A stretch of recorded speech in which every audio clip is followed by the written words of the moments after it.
نظیر کے طور پر یا نظریے کے طور پر پیش کیا جانا درست نہیں ہے، ترجمان لاہور ہائی کورٹ نے یہ بتایا ہے۔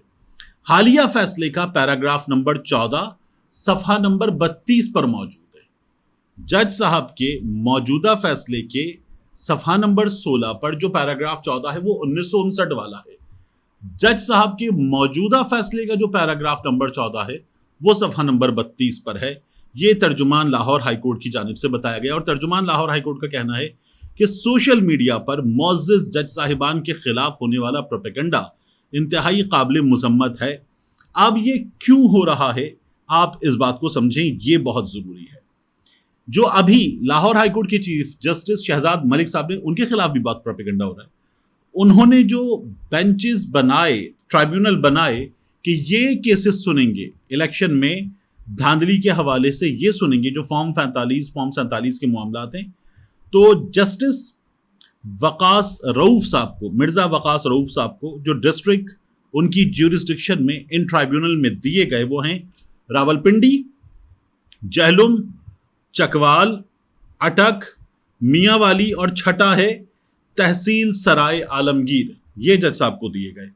اب آپ سب سے پہلے اس میں راولپنڈی کو جب دیکھتے ہیں تو پھر آپ کو یاد آتا ہے کمشنر چٹھا، لیاقت چٹھا، جو اس وقت کہاں ہے نہیں معلوم۔ عمران خان صاحب بھی جیل سے سوال اٹھاتے ہیں کہ چٹھا کہاں پر ہے۔ قاضی فائز عیسیٰ صاحب پر بھی چٹھا نے الزام لگایا تھا۔ قاضی فائز عیسیٰ صاحب نے الزام بے بنیاد ہے یہ تو کہہ دیا، لیکن یہ ایک بار بھی نہیں پوچھا کہ چٹھا کہاں ہے، چٹھا کو میری عدالت میں لاؤ۔ تو چٹھا غائب ہے، لاپتہ ہے چٹھا۔ تو چٹھا نے کہا تھا راولپنڈی ڈویژن کی تمام سیٹیں پاکستان تحریک انصاف جیت گئی ہے۔ پھر ہم نے دیکھا تھا بعد میں جو ان کے ماتحت تھے لوگ، وہ تمام کے تمام آئے تھے آروز، اور انہوں نے آ کے ٹیلی ویژن پہ جو بیانات دیے تھے۔ اب اگر آپ وقاص رؤوف صاحب کے خلاف جو پروپیگنڈا ہو رہا ہے اس کو دیکھیں تو راولپنڈی بھی ان کے پاس ہے۔ تو ممکنہ طور پر یہ جو لوگ ان کے خلاف یہ تمام چیزیں کر رہے ہیں ان کو دیکھیں، ان کے سوشل میڈیا اکاؤنٹ کا ذرا سا آپ جائزہ لیں، تھوڑا سا پیچھے چلے جائیں تو آپ کو نظر آئے گا کہ یہ لوگ جو ہے یہ بڑے مخصوص اکاؤنٹس ہیں، یہ ایک مخصوص جماعت کو سپورٹ کرنے والے اکاؤنٹس ہیں، اور یہی لوگ جسٹس شہزاد ملک صاحب کے خلاف، ان جج صاحب کے خلاف، لاہور ہائی کورٹ کے دیگر جج صاحبان کے خلاف فارم 45 فارم 47 کی لڑائی میں یہ لوگ یہاں کھڑے ہوئے ہیں، اور اس لیے جج صاحب کے خلاف یہ تمام پروپیگنڈا کیا جا رہا ہے۔ یہ کل کہانی ہے اس پروپیگنڈا کی۔ عمران خان صاحب نے کیا پیغام دیا جیل سے؟ عمران خان صاحب نے جیل سے پیغام دیا، میری قوم کو عید مبارک۔ عید الاضحیٰ حضرت ابراہیم علیہ السلام کی طرف سے قربانی کی روح کو اپنانے کی یاد دلاتی ہے۔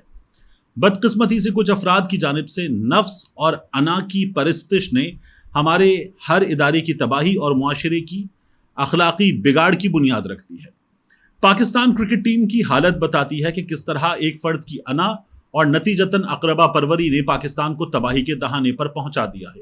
محسن نقوی نہ صرف آصف زرداری جو مسٹر 10% کے نام سے جانے جاتے ہیں کہ بیٹے کے طور پر جانے جاتے ہیں، بلکہ ان کا chief of army staff Asim Munir کے ساتھ بھی خاندانی رشتہ ہے۔ محسن نقوی کا عمران خان صاحب کہتے ہیں اپنے سوشل میڈیا پیغام میں کہ آرمی چیف کے ساتھ خاندانی رشتہ ہے۔ یہ سوشل میڈیا پر کئی بار ہوا۔ میں نے اس حوالے سے کچھ چیزیں معلوم کی تھیں جس میں یہ جو شہر بانو نقوی ہیں ان کا بھی آرمی چیف سے رشتہ جوڑا جا رہا تھا، اس کے علاوہ ان کا محسن نقوی سے رشتہ جوڑا جا رہا تھا، پھر کچھ اور دیگر رشتے جوڑے جا رہے تھے جس میں ایک ٹی وی اینکر بھی ہیں، محسن نقوی بھی ہیں، محسن نقوی کے خاندان کے دیگر افراد بھی ہیں، یہ تمام چیزیں بتائی جا رہی تھیں۔ تو میں نے جو چیزیں معلوم کی تھیں ان میں کچھ لوگوں کا یہ کہنا تھا، ظاہر ہے کہ فیملی ٹری ہمارے سامنے اس طرح سے نہیں ہے، اور اگر فیملی ٹری بھی ہو تو بیٹا، اس کا باپ اور پھر اس طرح سے ہوتا ہے، تو جو ایکسٹینڈڈ فیملی اور دیگر رشتہ دار وغیرہ ہیں وہ اس میں پتہ نہیں چلتے اس طرح سے۔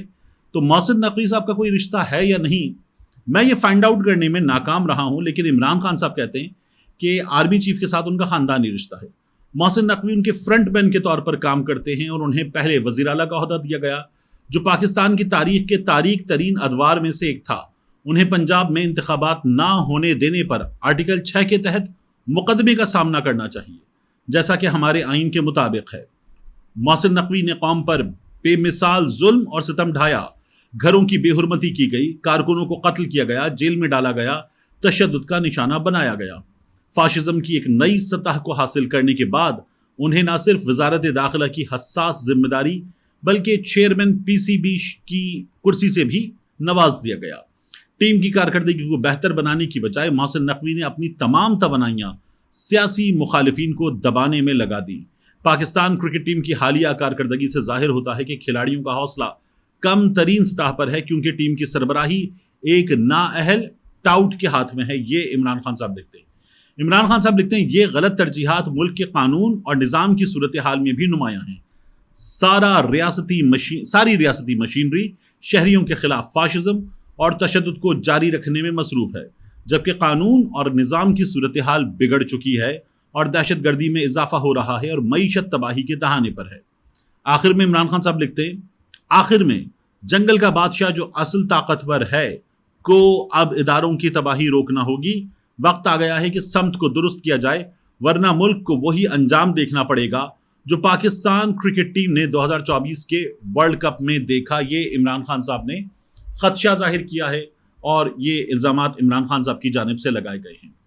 پاکستان تحریک انصاف کے چیئرمین عمران خان صاحب آرمی چیف پر، محسن نقوی پر، اس حکومت پر جیل سے مسلسل تنقید بھی کرتے ہیں، الزامات بھی لگاتے ہیں، حملہ بھی کرتے ہیں، اور عمران خان صاحب کا یہ کہنا ہے کہ ہم جو یہ سب کچھ ان کے خلاف کر رہے ہیں، ہمیں ان کی جانب سے انتقامی کارروائیوں کا سامنا ہے، یہ عمران خان صاحب مسلسل بتا رہے ہیں۔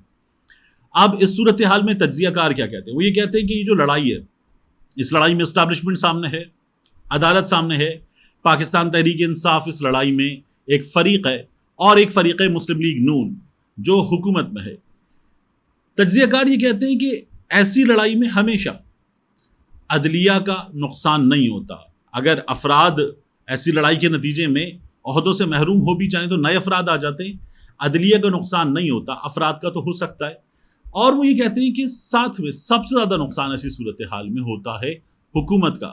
تو اس صورتحال میں مسلم لیگ نون جو پہلے ہی بڑا نقصان اٹھا چکی ہے، جو اپنی تمام مقبولیت کھو چکی ہے، گو کہ ایک نئے سروے میں IPOR نامی ایک سروے ہے، اس میں مریم نواز کو بہت مقبول قرار دیا جا رہا ہے، لیکن تجزیہ کار کہتے ہیں کہ مسلم لیگ نون جو ہے وہ مزید ذلت حاصل کر رہی ہے، مسلم لیگ نون مزید عوامی حمایت سے محروم ہوتی جا رہی ہے۔ تو مسلم لیگ نون کی صورتحال جو ہے وہ ہر گزرتے دن کے ساتھ بگڑ رہی ہے، اس میں کوئی سدھار کے آثار نہیں ہیں۔ اور اس کے ساتھ ساتھ میں آپ سے عرض کروں،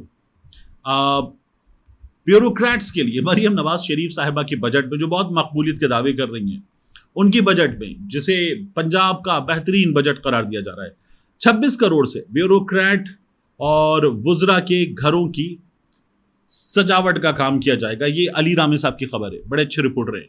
وہ کہتے ہیں وزیر اعلیٰ کے دفتر، بیوروکریسی اور ججز کی سرکاری رہائش گاہوں پر 1.5 ارب روپے کے اخراجات کا تخمینہ ہے۔ GOR1 میں سرکاری رہائش گاہوں کو شمسی توانائی پر منتقل کرنے کے لیے 8 کروڑ 40 لاکھ روپے رکھے گئے ہیں۔ تو ان تمام چیزوں کے لیے تقریباً 1.5 ارب روپے کے اخراجات کا تخمینہ لگایا گیا ہے۔ بجٹ میں 26 کروڑ ابتدائی طور پر مختص کیے جا رہے ہیں، 26 کروڑ 91 لاکھ، تو یہ کم و بیش 27 کروڑ ہی ہو گئے، اور باقی یہ تمام چیزیں جو ہے ان کا جو بریک اپ ہے وہ میں نے آپ کے سامنے رکھ دیا۔ اس کے علاوہ ملکو کے ساتھ کیا ہوا؟ ملکو کے ساتھ یہ ہوا کہ ملکو کو ایئرپورٹ جاتے ہوئے روکا گیا۔ بتایا جا رہا ہے کہ ملکو برطانیہ جا رہے تھے کانسرٹس وغیرہ کے سلسلے میں، لیکن ان کو ایئرپورٹ پر روک دیا گیا۔ ان کا نام ECL میں ہے، یہ ان کو بتایا گیا۔ اب اس وقت صورتحال کیا ہے؟ ایک جانب ملکو ہے، ایک سنگر ہے، ایک جانب احمد فرحاد ہے، ایک شاعر ہے، ایک جانب عمران ریاض خان ہے، ایک مقبول ترین صحافی ہے۔ یہ صورتحال ہے، اور یہ تینوں اگر آپ دیکھیں تو آپ کو اس رجیم کے خلاف تنقید کرتے ہوئے نظر آئیں گے۔ یہ تینوں آپ کو عمران خان کے موقف کو درست کہتے ہوئے اور عمران خان کی سپورٹ میں بات کرتے ہوئے نظر آتے ہیں۔ یہ اس وقت صورتحال ہے۔ عمران خان جیل میں، یہ صورتحال میاں نواز شریف کے ساتھ کیوں نہیں ہوئی؟ میاں نواز شریف عمران خان سے زیادہ عرصے سے سیاست میں ہیں، میاں نواز شریف عمران خان سے زیادہ بار اور کہیں زیادہ منصب اقتدار پر رہے ہیں۔ میاں نواز شریف کا تو یہ بھی دعویٰ ہے کہ خطے کے تمام ممالک، گلف کے تمام ممالک اور دنیا کے بہت سے ممالک، وہاں میاں نواز شریف کے جیسے تعلقات ہیں، ایسے تو پاکستان میں کسی کی بھی نہیں ہیں۔ پاکستان کی سیاست کا سب سے سینئر اس وقت جو گھوڑا ہے وہ میاں نواز شریف ہیں۔ یہ ہمیں میاں نواز شریف کے حامی تجزیہ کار بتاتے ہیں۔ تو پھر یہ جو سپورٹ، اداکاروں کی سپورٹ، شاعروں کی سپورٹ، صحافیوں کی سپورٹ، گلوکاروں کی سپورٹ، اور اس کے علاوہ فیشن ڈیزائنرز کی سپورٹ، مختلف کھلاڑیوں کی سپورٹ، یہ سپورٹ جو عمران خان کو حاصل ہے، یہ سپورٹ میاں نواز شریف کو یا کسی اور کو حاصل کیوں نہیں ہے؟ اس لیے کہ عمران خان اپنے موقف پر ڈٹ گیا ہے، اور عمران خان وہاں جیل میں بیٹھ کر اپنی لیگل ٹیم کے ذریعے عدالتوں میں اپنے مقدمات لڑ کے ختم کروا رہا ہے، جبکہ میاں نواز شریف صاحب کو ہم نے ایک سے زیادہ بار ملک سے مشکل صورتحال میں روانہ ہوتے ہوئے دیکھا ہے۔